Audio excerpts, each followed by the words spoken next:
بسم الله الرحمن الرحيم نحمده ونصلي على رسوله الكريم۔ قرآن مجید کی سفارش، کتنی بڑی سفارش! فضائل قرآن مجید جلد اول حدیث نمبر 8۔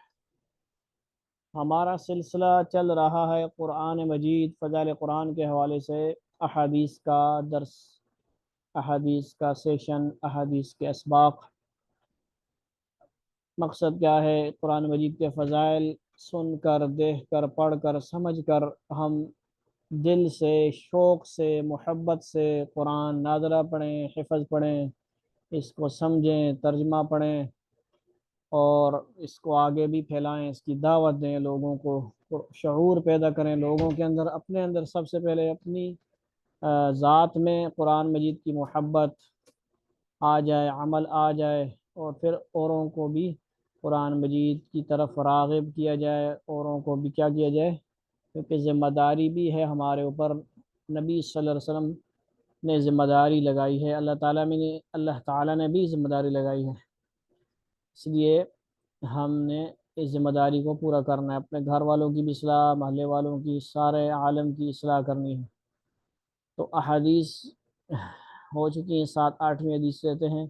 بسم اللہ الرحمن الرحیم، اللہم صلی علی محمد النبی الامی وعلی آلہ وسلم تسلیما۔ قرآن مجید ہو تو اعوذ باللہ بسم اللہ پڑھیں، اور حدیث ہو تو بسم اللہ کے بعد درود شریف پڑھیں، کیونکہ نبی صلی اللہ علیہ وسلم کی مبارک نورانی حدیث ہے، تو آپ پر درود شریف بکثرت پڑھتے رہنا چاہیے۔ عن عبد الرحمن بن عوف رضی اللہ تعالی عنہ عن النبی صلی اللہ علیہ وسلم قال: ثلاث تحت العرش يوم القيامة: القرآن يحاج العباد له ظهر وبطن، والأمانة والرحيم تنادي الأمن، وصلني وصله الله، ومن قطعني قطعه الله۔ رواه في شرح السنة۔ عبد الرحمن بن عوف رضی اللہ تعالیٰ عنہ حضور اقدس صلی اللہ علیہ وسلم سے نقل کرتے ہیں کہ 3 چیزیں قیامت کے دن عرش کے نیچے ہوں گی۔ 3 چیزیں قیامت کے دن عرش کے نیچے ہوں گی، مرتبوں کو بلند فرماتے ہیں۔ اچھا، کیا ہیں جی 3 چیزیں؟ کیا ہوں گی عرش کے قیامت کے دن عرش کے نیچے ہوں گی؟ نمبر 1، کلام پاک کے جھگڑے گا بندوں سے، قرآن پاک کے لیے ظاہر ہے اور باطن۔ دوسری چیز امانت ہے، اور تیسری چیز رشتہ داری جو پکارے گی کہ جس شخص نے مجھ کو ملایا، یعنی میرا لحاظ کیا، مجھے جوڑا، اللہ اس کو اپنی رحمت سے ملا دے، اور جس نے مجھ کو توڑا، اللہ اپنی رحمت سے اس کو جدا کر دے۔ 3 چیزیں یاد رکھنی ہے، نوٹ کرنی ہے، ہم نے عمل کرنا ہے، ٹھیک ہے جی، اور بتانا، فیڈ بیک دینا ہے، ٹھیک ہو گیا۔ اب دیکھیں، ان چیزوں کے عرش کے نیچے ہونے سے مقصود ان کا کمال قرب ہے، یعنی حق سبحانہ و تقدس کے عالی دربار میں بہت ہی قریب ہوں گی۔ کلام اللہ شریف کے جھگڑنے کا مطلب یہ ہے، یعنی کیا مطلب ہے کہ عرش کا سایہ ہوگا نا قیامت کے دن، سوا نیزے پہ وہ سورج ہوگا، بہت نیچے آیا ہوگا، ٹھیک ہے۔ آج کل گرمی ہے تو ہم سمجھ رہے ہیں، باہر نکلتے ہیں تو سر پہ کپڑا ڈال کے، گیلا کپڑا یا ویسے ہی نکلا نہیں جاتا، آنکھوں میں اور سر میں کیا ہوتا ہے جی، دماغ پکڑ ہوتا ہے، گرمی لگ رہی ہوتی ہے۔ تو سورج بڑا دور ہے، سورج نزدیک ہوگا تو کیا ہوگا، پھر سایہ نہیں ہوگا کوئی بھی، تو کیا سارا کچھ ختم، مکان خانہ ختم، سارا کچھ فنش۔ عرش کا، اللہ کے عرش کا سایہ ہوگا جو فرشتوں نے پکڑا ہوا ہے، ابھی تو نظر نہیں آ رہا، اس وقت سارا کچھ سامنے آئے گا، تو اس میں 7 لوگ اور بھی ہوں گے اور یہ بھی ہوں گے، ٹھیک ہے جی۔ کلام اللہ شریف کے جھگڑنے کا مطلب یہ ہے کہ جن لوگوں نے اس کی رعایت کی، کس کی؟ قرآن کی رعایت، جس کا حق ادا کیا، اس پر عمل کیا، ان کی طرف سے دربار حق سبحانہ میں جھگڑے گا، کیا کرے گا؟ کشتی کرے گا، لڑے گا، اور شفاعت کرے گا، سفارش کرے گا، کیا کرے گا؟ ان کے درجے بلند کرائے گا۔ ملا علی قاری رحمۃ اللہ علیہ نے بروایت ترمذی نقل کیا ہے کہ قرآن شریف بارگاہ الہی میں عرض کرے گا، یعنی اللہ کے دربار میں عرض کرے گا کہ اس کو جوڑا مرحمت فرمائیں۔ جوڑا یعنی کیا کرنا، عطا فرمائیے اس کو، اسپیشل قسم کا پروٹوکول کے ساتھ جوڑا مرحمت فرمائیے۔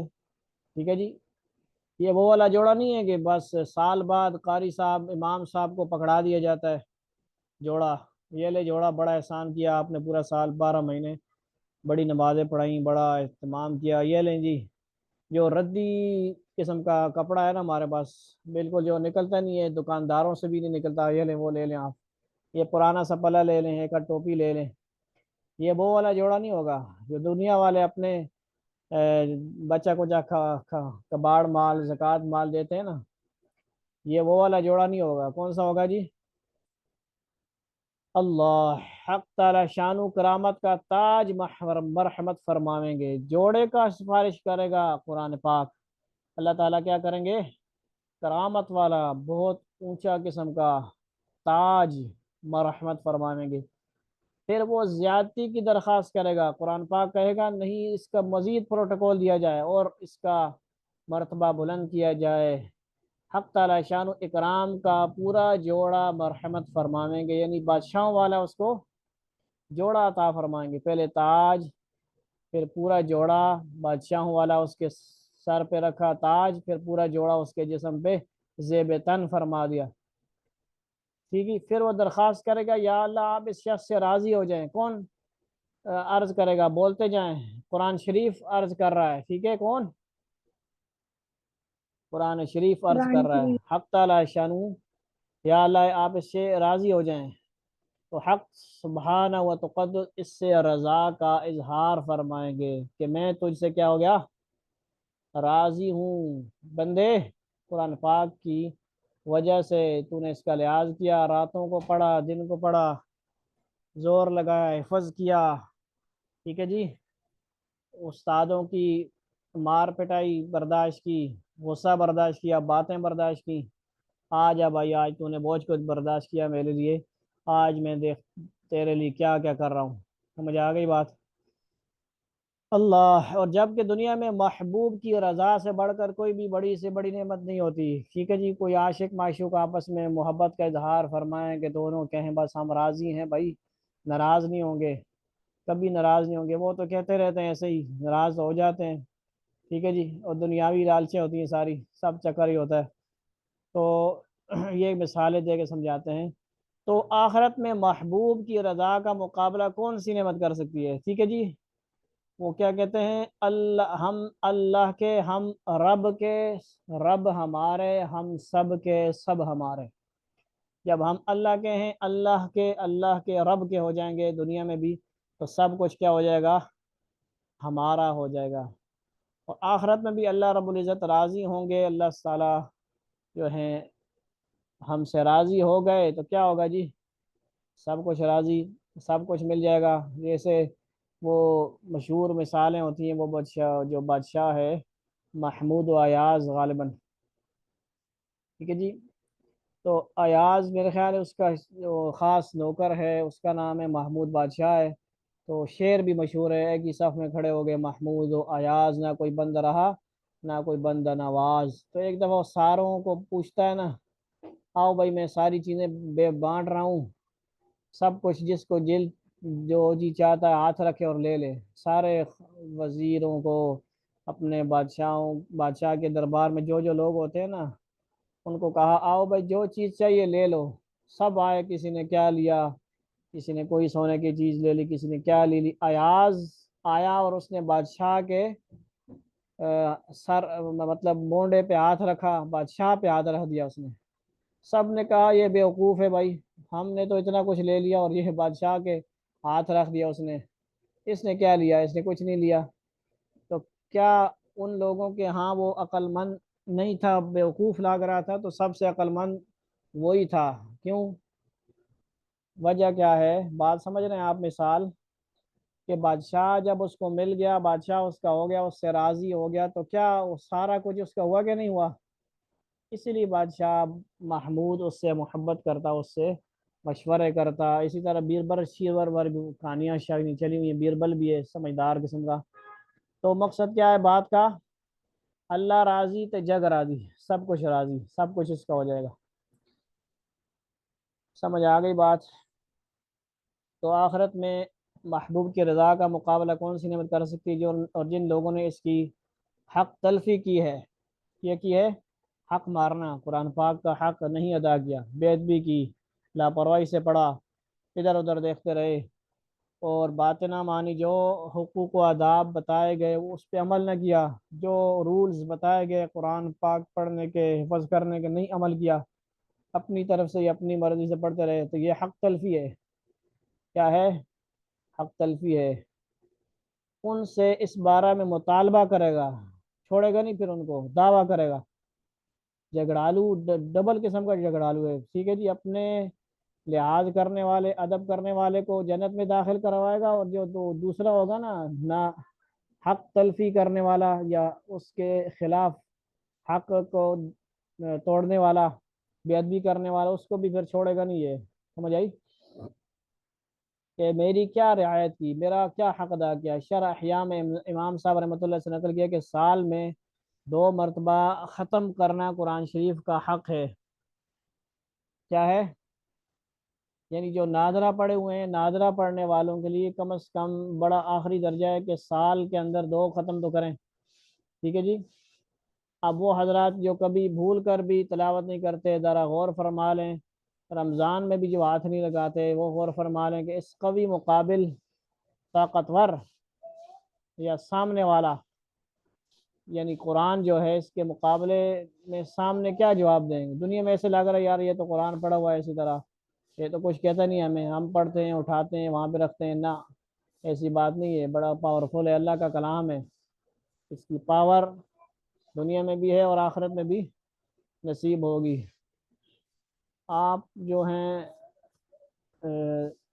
ہاں، حق تلفی، ماشاء اللہ، سمجھ آ گئی؟ تو نوٹ کرتے جائیں جو پوائنٹ آپ کے پاس ڈائری وغیرہ ہو، تاکہ یہ باتیں آپ خود عمل کریں اور دوسروں کو بھی بتائیں۔ کیا جواب دہی کریں گے؟ موت بہر حال آنے والی چیز ہے، اس سے کسی طرح مفر نہیں، بھاگنے کی جگہ نہیں، یعنی مفر مطلب بھاگا نہیں جا سکتا۔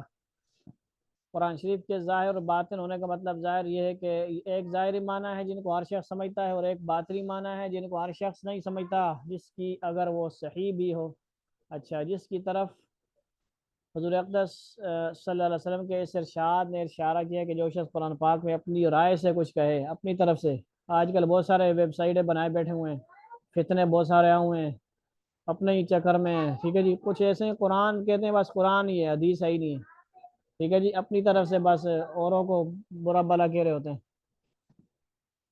قرآن پاک میں اپنی رائے سے کچھ کہے، اگر وہ صحیح بھی ہو تب بھی اس شخص نے خطا کی۔ بعض مشائخ نے ظاہر سے مراد اس کے الفاظ مراد فرمائے ہیں کہ جن کی تلاوت میں ہر شخص برابر ہے، اور باطن سے مراد اس کے معانی اور مطالب، معنی اور مطلب، اور حسب استعداد یعنی صلاحیت کے مطابق مختلف ہوتے ہیں جی، ٹھیک ہے جی، معنی مطالب بدلتے رہتے ہیں، لفظ ایک ہوتا ہے، کہیں پہ کوئی اور معنی ہے، کہیں پہ کوئی اور معنی ہے۔ ابن مسعود رضی اللہ تعالیٰ فرماتے ہیں کہ اگر علم چاہتے ہو تو قرآن پاک کے معنی میں غور و فکر کرو۔ کیا کرو؟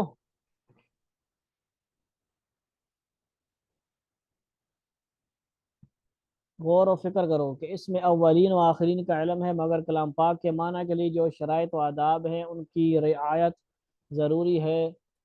یہ نہیں کہ ہمارے زمانہ کی طرح سے جو شخص عربی کے چند الفاظ کے معنی جان لے، بلکہ اس سے بھی بڑھ کر بغیر کسی لفظ کے معنی جانے اور اردو ترجمہ دیکھ کر اپنی رائے کو اس میں داخل کر دے،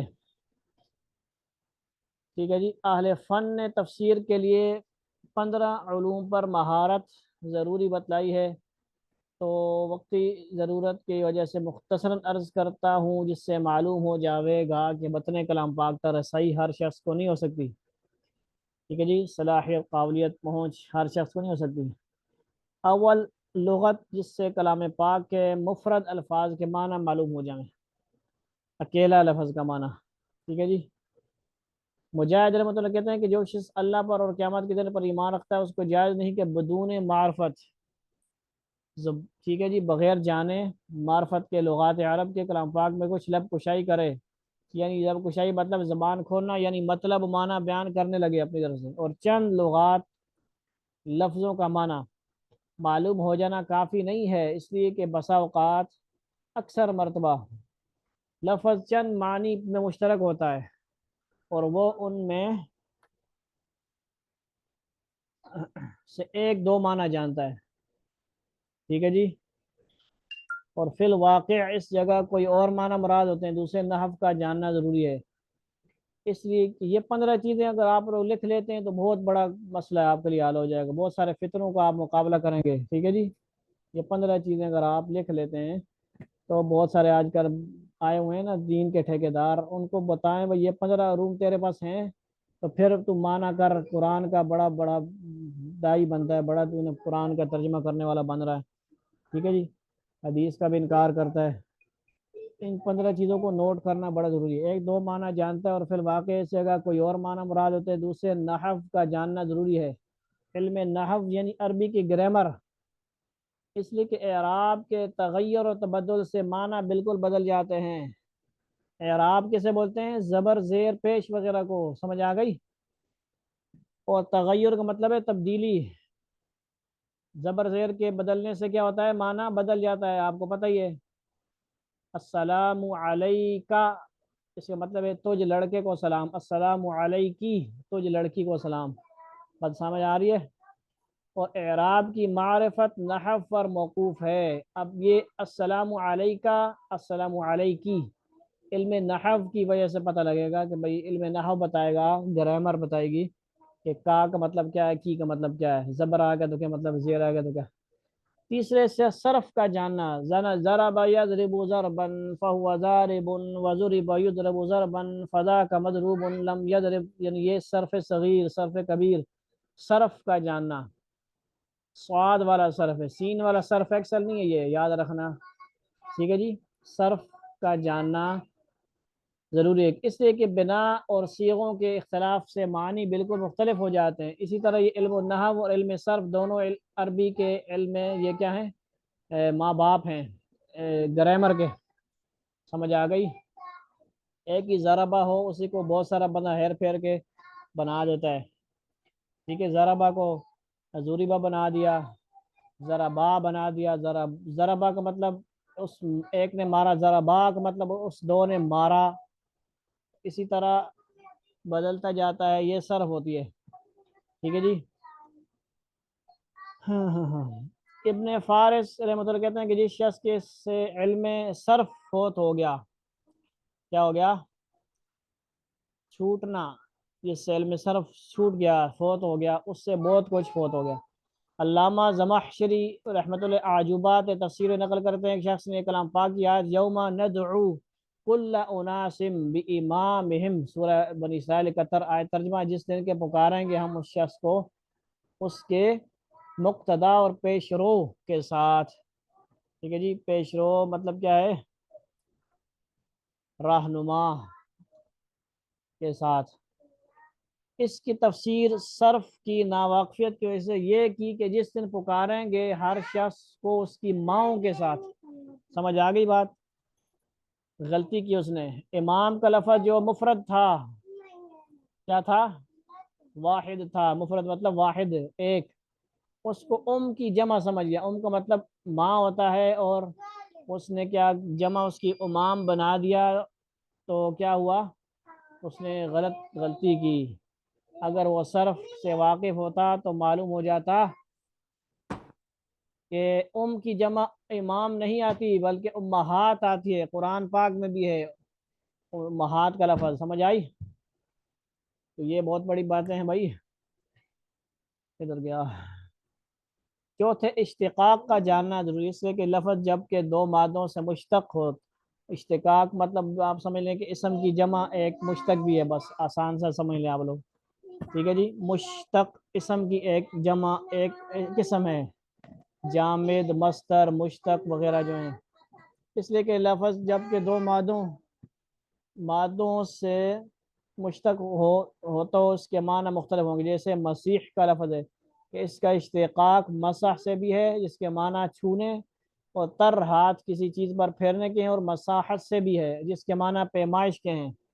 سمجھ آ گئی بات؟ ناپنا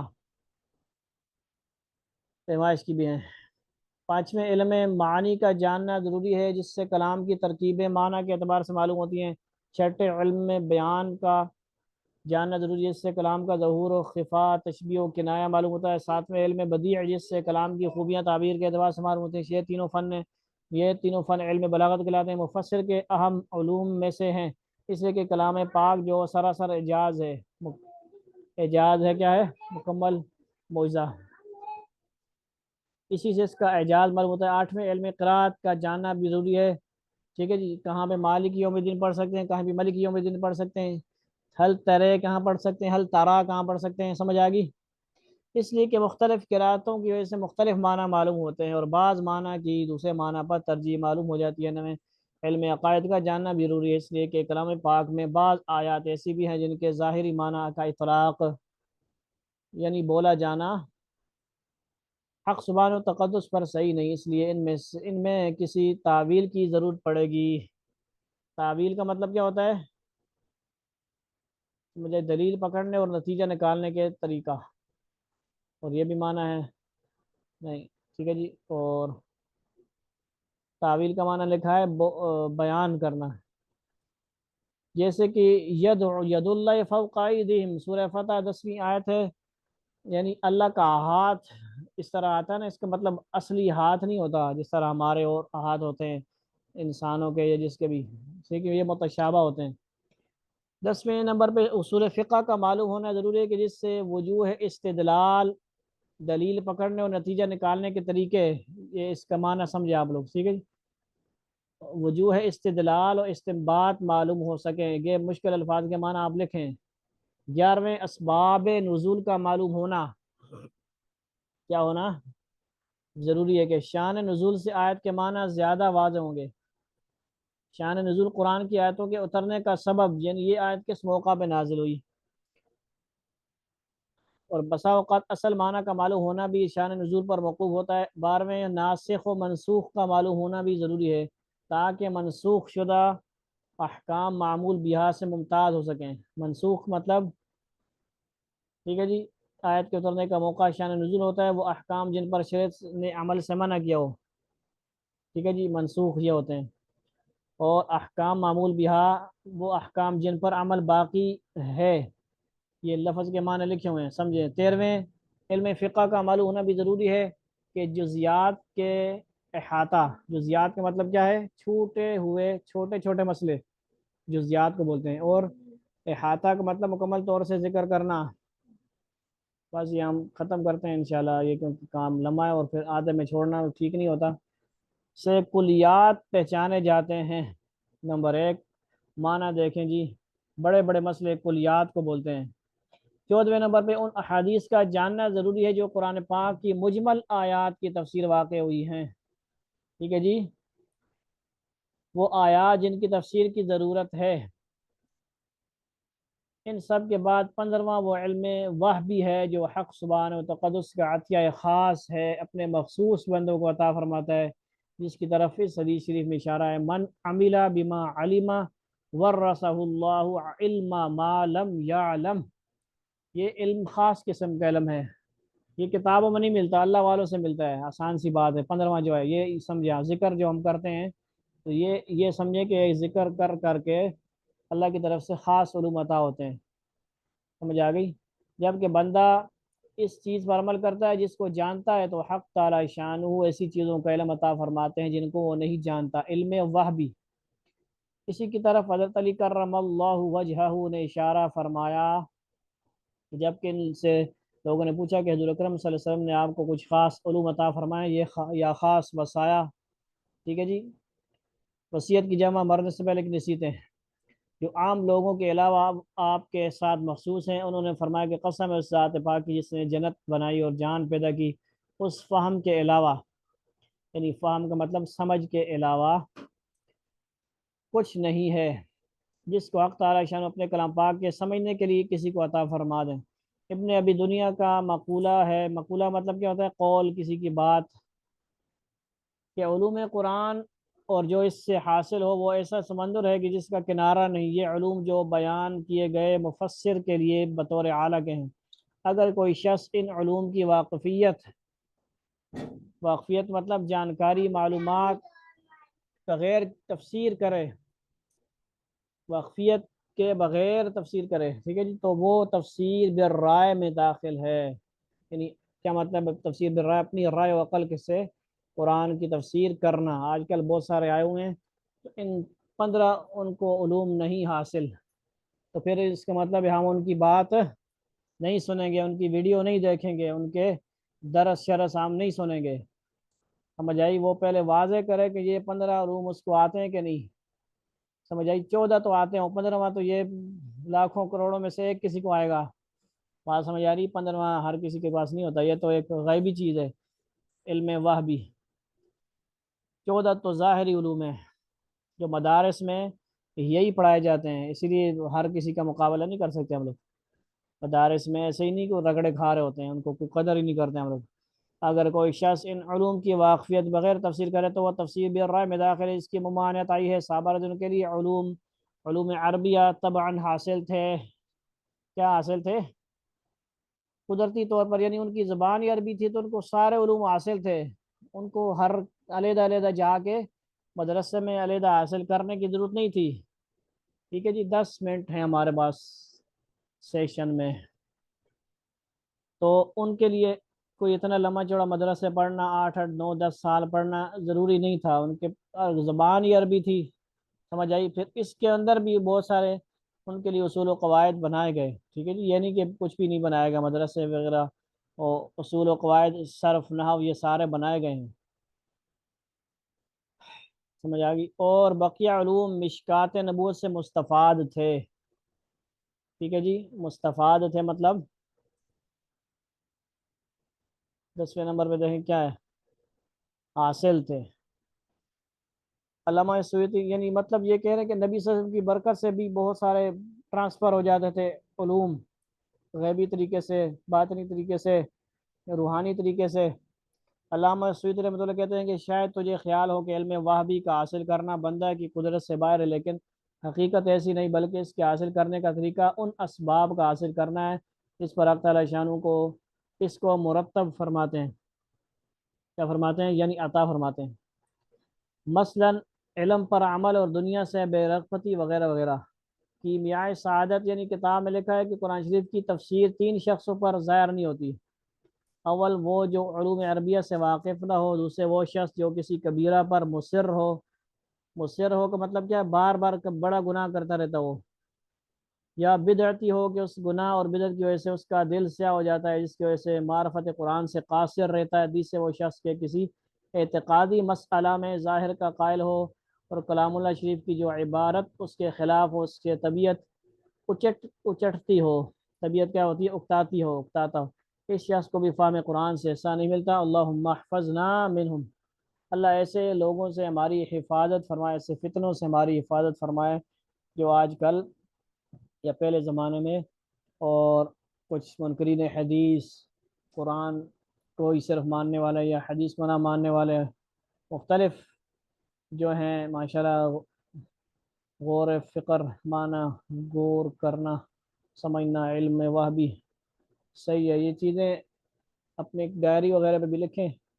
تو بہت خاص باتیں آج ارشاد فرمائی گئی ہیں، یہ 15 باتیں ہم لکھیں، عمل کریں اس پر، ٹھیک ہو گیا؟ اللہ تعالی ہمیں ان کو سمجھنے کی، عمل کرنے کی، پڑھنے کی توفیق عطا فرما دیں۔ وآخر دعوانا ان الحمد للہ رب العالمین، والسلام علیکم ورحمۃ اللہ وبرکاتہ۔